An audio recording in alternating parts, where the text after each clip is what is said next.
La France a une place économique très singulière aux côtés de la Tunisie. Nos relations commerciales en forte hausse depuis 2017, plus 4,5%, sont structurellement et de plus en plus favorables à la Tunisie. Les échanges commerciaux entre deux pays génèrent un excédent commercial bilatéral record pour la Tunisie. 1,2 milliard d'euros pour l'année 2018, soit de loin le principal excédent commercial bilatéral de la Tunisie. Il s'agit d'un excédent bilatéral structurel pour la Tunisie et qui progresse chaque année, plus de 25% par rapport à 2017, et ce surtout depuis 2013. Enfin, dans le cadre d'une diplomatie économique partagée, la France peut proposer à la Tunisie un accès commun des marchés africains, y compris dans leur dimension maghrébine. Nous y réfléchissons avec nos amis du Tunisia African Business Council, mais aussi avec des entreprises venues s'installer récemment en Tunisie, aux fins de développer leur action en Afrique. À ce titre, l'organisation par la Tunisie à l'automne 2020 du sommet de la francophonie sera un rendez-vous déterminant.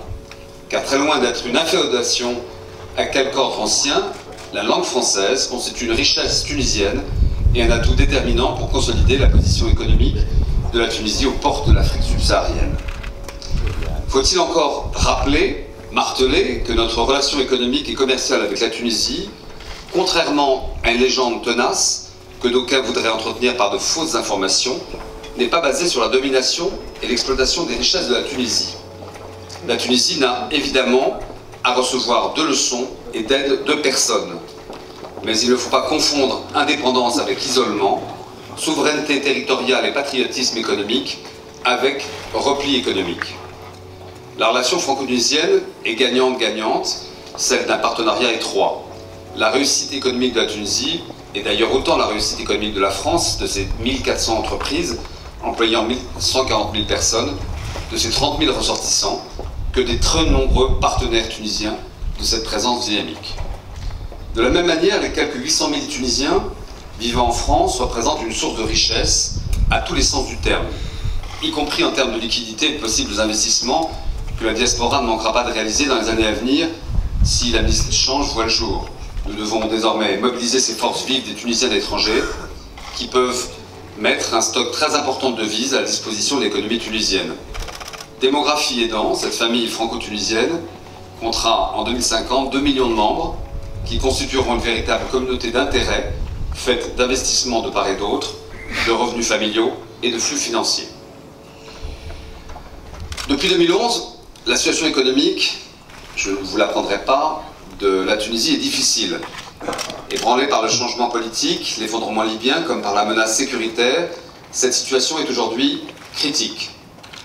Le modèle économique, celui d'une économie administrée, a peu évolué depuis les années 60. L'essoufflement date certes il y a plus de 10 ans, mais le secteur productif est désormais frappé de plein fouet, amorçant une désindustrialisation inquiétante. Malgré les efforts de ses gouvernements successifs, malgré la bienveillance de ses amis, malgré le soutien dont la Tunisie démocratique bénéficie depuis la Révolution, cette nouvelle donne politique n'a pas permis, douloureux constat, aux Tunisiens de mieux vivre économiquement. La Tunisie connaît aujourd'hui une situation qu'on pourrait qualifier d'urgence économique qui pèse sur la qualité de vie et les opportunités des citoyens tunisiens. Cette urgence est d'abord celle du quotidien et du pouvoir d'achat. L'urgence insupportable de la cherté de la vie. C'est l'urgence des ménages et des familles les plus modestes pour qui le coût du panier de la ménagère est une violence quotidienne. C'est l'urgence absolue de la jeunesse, notamment diplômée, qui ne parvient pas à sortir d'un chômage de masse et durable. L'économie parallèle, estimée à 50% du PNB, entretient une urgence sur laquelle la situation régionale actuelle et le populisme en vigueur partout dans le monde pèsent négativement. C'est pour résumer l'urgence d'un mal-être social des citoyens. Nous l'avons connu en France ici, nous le connaissons tous les jours, vous l'avez remarqué, d'un sentiment de déclassement économique, d'une performance amoindrie et d'investissement en panne. Personne ne conteste la réelle fragilité de la situation économique tunisienne, à commencer par sa faible croissance. Bien au-delà des débats politiques propres à chaque démocratie, 2020, c'est-à-dire demain, 2020 sera difficile. Qu'il s'agisse de la masse salariale ou du remboursement de la dette, les charges risquent de croître. Une dette publique tunisienne à 80% du PIB, voire plus, est à prévoir dès 2019. Le secteur bancaire est, on le sait, fragile. Le secrétaire général de l'UJDT, Nourdine Taboubi, vient de le rappeler lors du congrès de la Fédération des banques et des établissements financiers. en affirmant qu'il faut faire en sorte que l'économie informelle intègre l'économie formelle pour pallier le manque de liquidité financière et lutter efficacement contre la contrebande. Des réformes tunisiennes profondes s'imposent dès lors que la Tunisie souhaite, à juste titre, ne pas avoir à appliquer durablement celles recommandées par l'extérieur. Je pense notamment au FMI. Ces urgences, j'ai pu également en prendre conscience par le travail réalisé par la société civile tunisienne.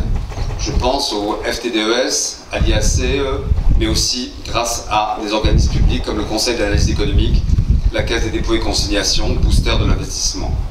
J'ai également pu mesurer ces urgences sur le terrain lors de nombreux déplacements que je tiens à effectuer à la rencontre de la diversité tunisienne, des élus, des responsables économiques, syndicalistes, universitaires, artistes, pour comprendre, écouter et nous permettre d'orienter au mieux l'action de l'ambassade. À ces urgences, il ne s'agit pas de trouver des responsables, mais des réponses.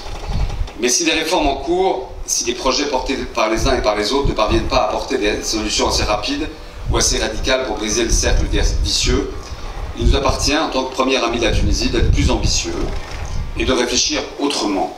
Car l'ambition de la Tunisie et des Tunisiens n'est évidemment pas la simple survie économique, mais un développement inclusif, source de mieux-être pour toutes les catégories et pour toutes les régions de Tunisie. Ce nouveau contrat social, dès lors que le pays le formulera, nous pourrons donc évidemment l'accompagner. Être plus ambitieux ensemble, d'abord. Le président de la République, lors de sa visite d'État en janvier 2018, a voulu que la France se montre à la hauteur à la fois de sa fidélité à la Tunisie et des défis que rencontre l'économie tunisienne. Il a décidé que la France allait consacrer une part importante de son aide au développement, peut-être la plus importante au monde rapportée au nombre d'habitants, au développement de l'économie tunisienne. L'Agence française de développement, dont je salue ici la présence du directeur général Gilles Chausse, investit et investira donc pas moins de 250 millions d'euros, plus de 800 millions de dinars par an en Tunisie. C'est un investissement parfaitement bien placé, une très juste prime à la démocratie. La Nouvelle Tunisie est un laboratoire régional et sociétal unique, et l'on pourrait dire en guise de métaphore que la réussite de son expérience dépend, comme pour toute communauté scientifique, des crédits de recherche que des partenaires amis engagent. Faut-il rappeler que la France, par sa place au sein de l'UE et des grandes organisations internationales, porte la voix de la Tunisie au sein de ces instances, qu'elle apporte également dans un cadre multilatéral une contribution supplémentaire financière de 50 millions d'euros par an en dons à la Tunisie, tout comme nous avons converti récemment 90 millions d'euros de notre ambassade en Tunisie a par ailleurs relancé en mars de cette année un G7 économie sur le modèle du G7 sécurité créé après les attentats de 2015. Ce G7 éco a pour mission de coordonner au mieux les actions des États membres, des bailleurs de fonds internationaux, des autorités tunisiennes. À raison de 3 réunions annuelles avec celle-ci, ce mécanisme de coordination et de coopération économique entre la Tunisie et le G7 plus l'Union européenne travaillera également sur 2 thèmes transversaux, la lutte contre l'économie parallèle, l'emploi pour la jeunesse par exemple. La première réunion du G7 s'est tenue avec le chef du gouvernement et ses ministres le 18 mars 2019, la seconde se tiendra tout début juillet. Le président Macron nous a ensuite donné pour objectif de doubler les investissements français en Tunisie à l'horizon 2022. Ils ne sont actuellement que de 700 millions d'euros, soit seulement 0,06% des investissements directs français dans le monde. Passer à 1,4 milliard est un effort ambitieux, un effort qui demande l'engagement de tous. De la même manière, les 86 millions d'euros d'investissement tunisiens en France sur l'exercice 2017 mériterait certainement d'être doublé. Je suis donc heureux d'annoncer aujourd'hui qu'une ligne de crédit française de 30 millions d'euros, très bientôt opérationnelle, va permettre de soutenir l'activité des PME, PMI tunisiennes. Ces objectifs, nous sommes tous pleinement engagés à les atteindre dans une démarche partenariale, au travers de la coopération de tous les acteurs de l'équipe France. Je pense aux services économiques, à Business France, Expertise France, l'Agence française de développement, comme avec leurs partenaires tunisiens. L'ambition est élevée, elle est à la hauteur de la qualité exceptionnelle d'une relation. Pour la résumer, 4 verbes actifs: libérer, produire, exporter, employer plus. Un certain nombre d'actions ont déjà été engagées. L'AFD a engagé en 2017 et 2018 plus de 300 millions d'euros. 2 forums économiques se sont tenus sous l'impulsion de la Chambre tuniso-française de commerce et d'industrie et des conseils du commerce extérieur, dont je salue ici les représentants, puis de Business France pour promouvoir les opportunités de l'économie tunisienne et encourager l'investissement qui bénéficie désormais d'une loi le favorisant. Ces efforts se poursuivront et j'en remercie sincèrement ceux qui s'y consacrent déjà. Il faut cependant faire davantage, changer de braquet, se fixer des priorités. Nous avons ainsi identifié 5 secteurs prioritaires qui présentent un fort potentiel de développement économique en Tunisie. Le tourisme, les transports, la santé, le numérique et l'énergie. Le tourisme. Le tourisme est un secteur moteur de l'économie tunisienne qui mobilise des emplois en nombre, génère des recettes importantes en devises, mais qui doit s'adapter, se développer, se structurer. La France est pleinement engagée pour accompagner la Tunisie dans cette relance et la dynamisation du tourisme en Tunisie. Nos deux pays mobilisent de manière inédite leurs forces respectives pour promouvoir la destination Tunisie. Avec 800 000 touristes en 2018, la Tunisie était déjà la 5e destination préférée des Français et la 4e hors d'Europe. Le tourisme traditionnel, côtier balnéaire, peut rester une valeur sûre à court terme. Si j'en veux pour preuve la réouverture d'un club Med rénové à Djerba en mars de cette année, tout comme l'engagement renforcé de tours opérateurs français comme Framissima, Lukea, Jet Tour, mais également l'intérêt croissant des médias français touchant un large public tel Cyril Hanouna, venu tourner une émission de prime time en Tunisie. Le tourisme d'affaires et de conférences est en plein boom et le groupe Accor, après le rachat de l'enseigne Mövenpick, je voudrais remercier le responsable, le directeur de cet hôtel magnifique avec cette vue formidable, cet horizon qui nous est offert aujourd'hui. Et le groupe Accor, après le rachat de l'enseigne Mövenpick, qui nous accueille très aimablement aujourd'hui, se positionne comme un des premiers hôteliers de Tunisie. Bientôt à Sofitel à Hammamet, des Novotel et des Ibis. Un des axes auxquels je crois le plus à moyen terme pour le renouveau du tourisme est la mise en valeur de l'extraordinaire patrimoine historique tunisien. De plus en plus nombreux sont les événements organisés en France autour de produits tunisiens ou de concept stores faisant la promotion de l'artisanat local. L'AFD a soutenu récemment la rénovation de Médina, Tunis, Kérouan, Sfax, Sousse et va poursuivre ce programme cet été à travers un appel à candidature. Expertise France commence la mise en œuvre d'un projet européen. Je salue ici le responsable d'Expertise France, Christophe Perron. Un projet européen qui va dans le même sens pour un montant de 15 millions d'euros. Dans un autre domaine, l'entrée en Tunisie du groupe franco-tunisien Alliance de Samir Jayeb montre le potentiel très important dans le domaine de l'investissement touristique. Une autre dimension est l'action de mise en valeur des sites naturels.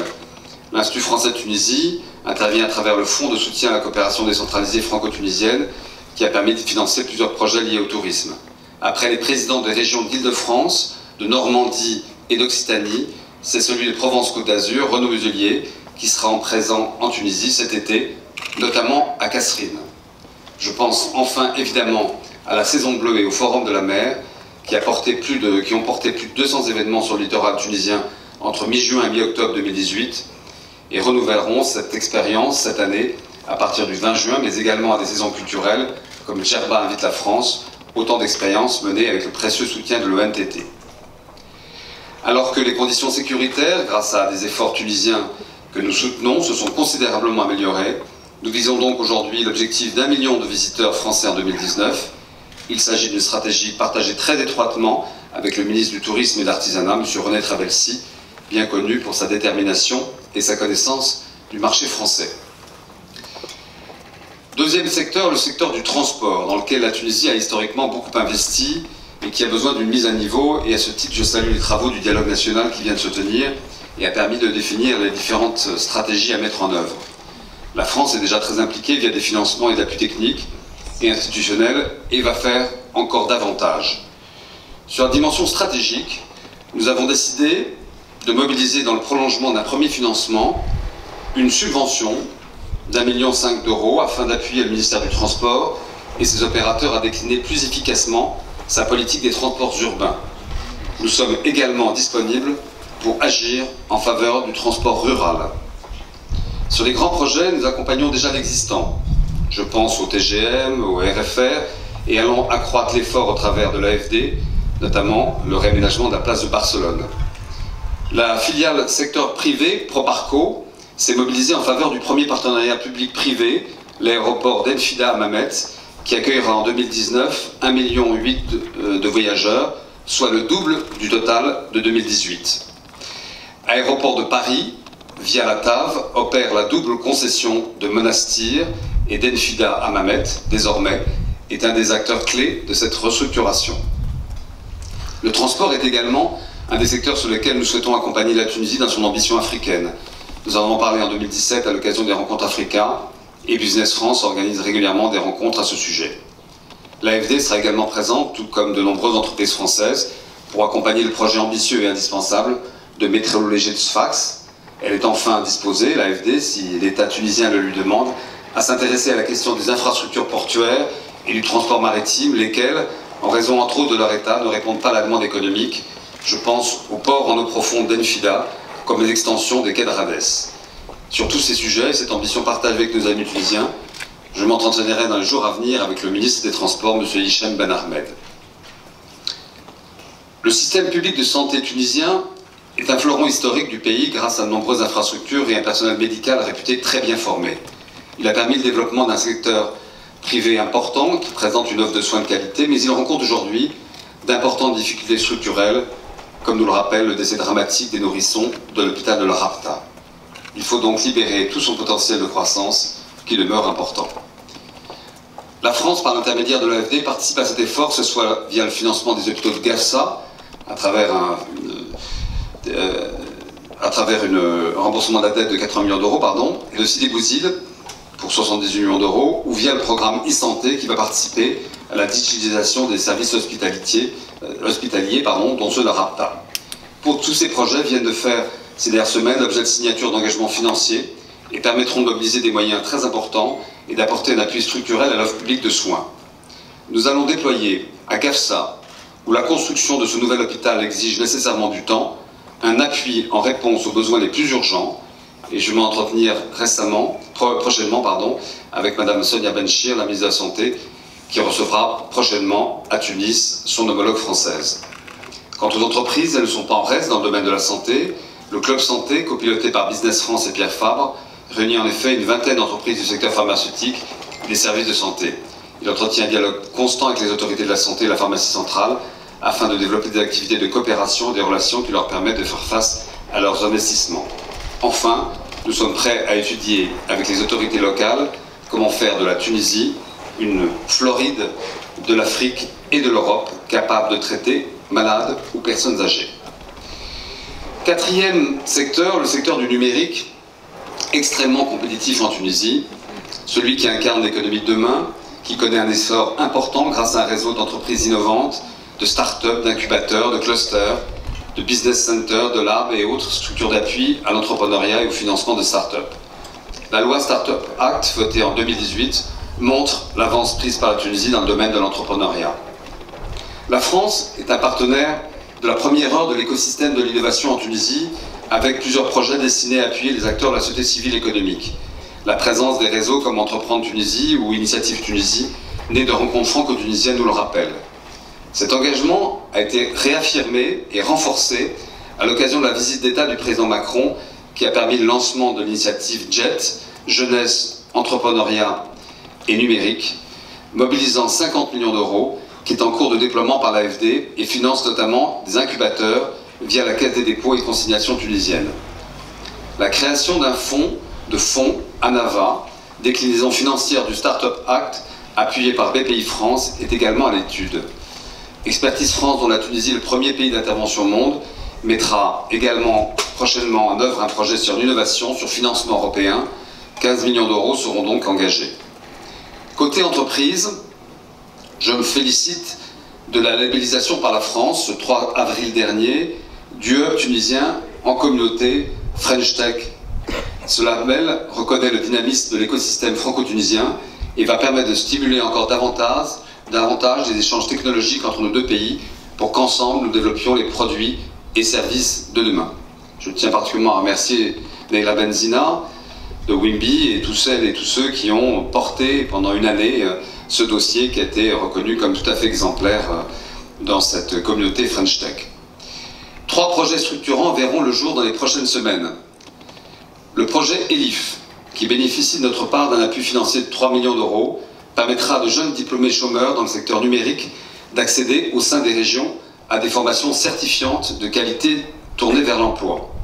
Le premier centre ELIF, porté par la Fondation Tunisie pour le développement, ici représenté par son président M. Badadi Nouali, sera d'ailleurs inauguré le 3 juillet à Siliana.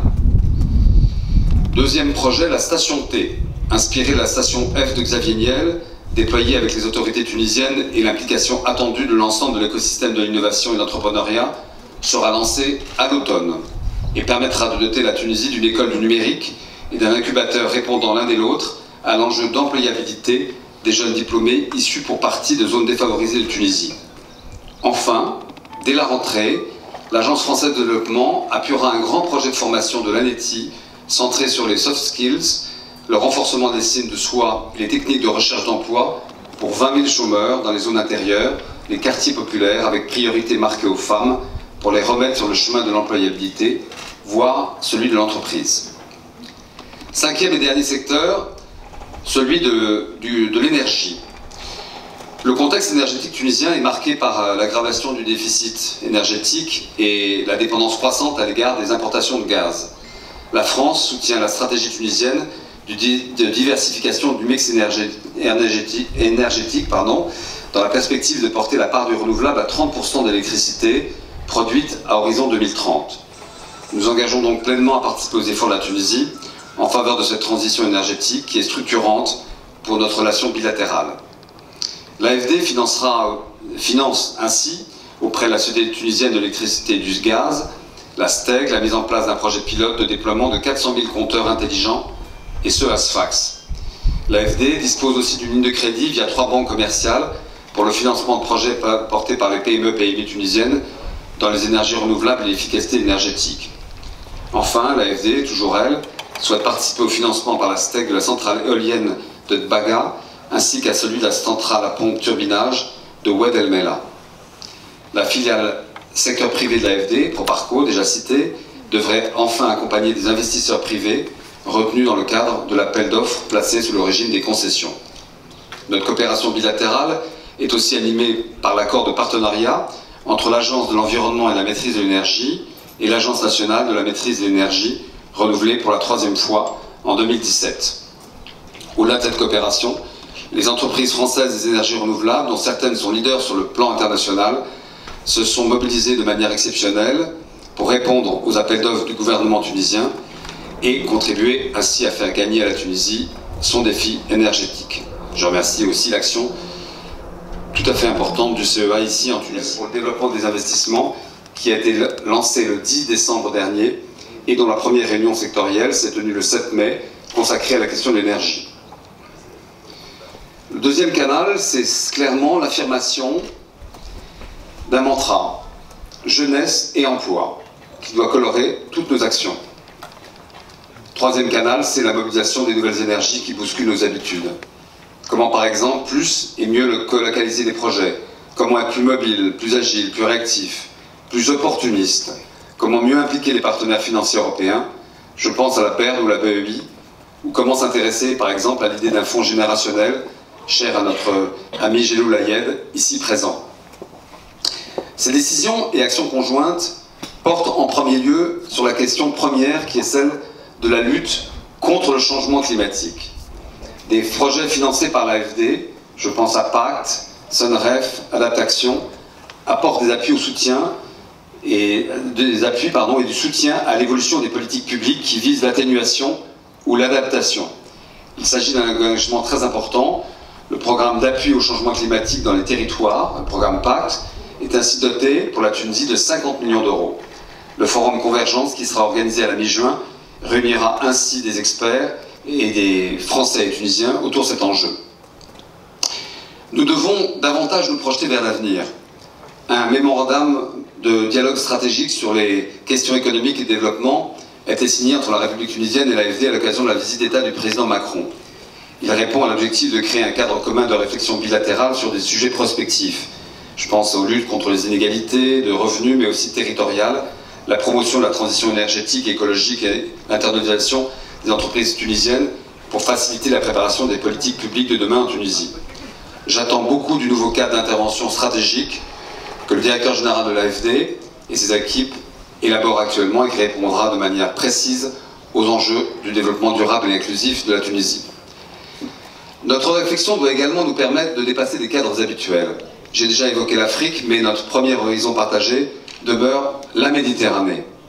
Au travers des échanges que nous organisons ensemble, de l'accueil par Tunis d'un sommet de 100 personnalités de la société civile les 11 et 12 juin prochains, puis par Marseille du sommet des deux rives le 24 juin, nous identifierons les grands projets mobilisateurs de demain, ceux qui permettront de donner chair à cet espace commun. Une fois retenus par les chefs d'État et de gouvernement présents à Marseille, ces projets feront l'objet de financements spécifiques de la part de la communauté internationale. Notre horizon, ensemble, c'est évidemment l'Europe. L'Europe et encore l'Europe. Si l'Afrique reste un espace économique à investir, l'espace européen est l'évidence. L'Europe pour la Tunisie, c'est peut-être plus que les 4 pays, dont la France, qui aux côtés de l'Italie, l'Allemagne et l'Espagne, représente 85% des exportations tunisiennes et 90% des investissements directs étrangers en Tunisie. Avec l'apparition de touristes d'autres pays européens, je parie que de nouveaux partenariats économiques vont naître. Vous voulez que je vous aide? Je peux. C'est vrai? Regardez, on va faire comme ça. On va faire. Il faut mettre, je pense. Voilà. C'est Business News. Ah. On va. Mais c'était bien avant, non? Ça vous plaisait? C'est bon? Voilà. Alors, notre horizon, c'est l'Europe. Si l'Afrique reste un espace économique à investir, l'espace européen est l'évidence. L'Europe pour la Tunisie, c'est en effet peut-être plus que les 4 pays, je tiens à insister, dont la France, aux côtés de l'Italie, de l'Allemagne et de l'Espagne, représente 85% des exportations tunisiennes et 90% des investissements directs étrangers en Tunisie.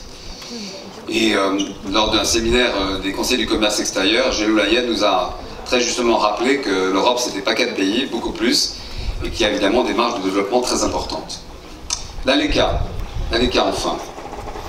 Elle ne doit pas être un gros mot, car elle sera ce qu'en feront les négociateurs tunisiens. Les derniers échanges illustrent des convergences bienvenues sur de nombreux secteurs. Au travers de cet accord, comme au travers des perspectives que construiront ensemble les nouveaux exécutifs européens et tunisiens, à partir de 2020, de nouvelles opportunités vont s'ouvrir. Le mantra qui doit être le nôtre est celle de la jeunesse et de l'emploi. Il doit guider, c'est l'instruction que j'ai donnée à mes équipes, chacune de nos actions, qu'elles soient économiques, culturelles ou scientifiques. Il doit être le critère d'évaluation de tous nos succès, comme de nos échecs. Employabilité, employabilité, employabilité. C'est pourquoi nous investirons, et je choisis le terme à dessein, dans l'éducation au sens large. J'ai déjà évoqué les centres ELIF et la station T. Depuis un an, nous avons aussi développé l'offre d'enseignement du français, langue de l'emploi en Tunisie, au travers de la création d'alliances françaises et de nouveaux centres de langue de l'Institut français sur tout le territoire. Dès la rentrée 2019 s'ouvrira l'UFTAM. L'université franco-tunisienne pour l'Afrique et la Méditerranée accueillera à Bir el-Bed des étudiants en licence et master dont le point commun est leur caractère professionnalisant.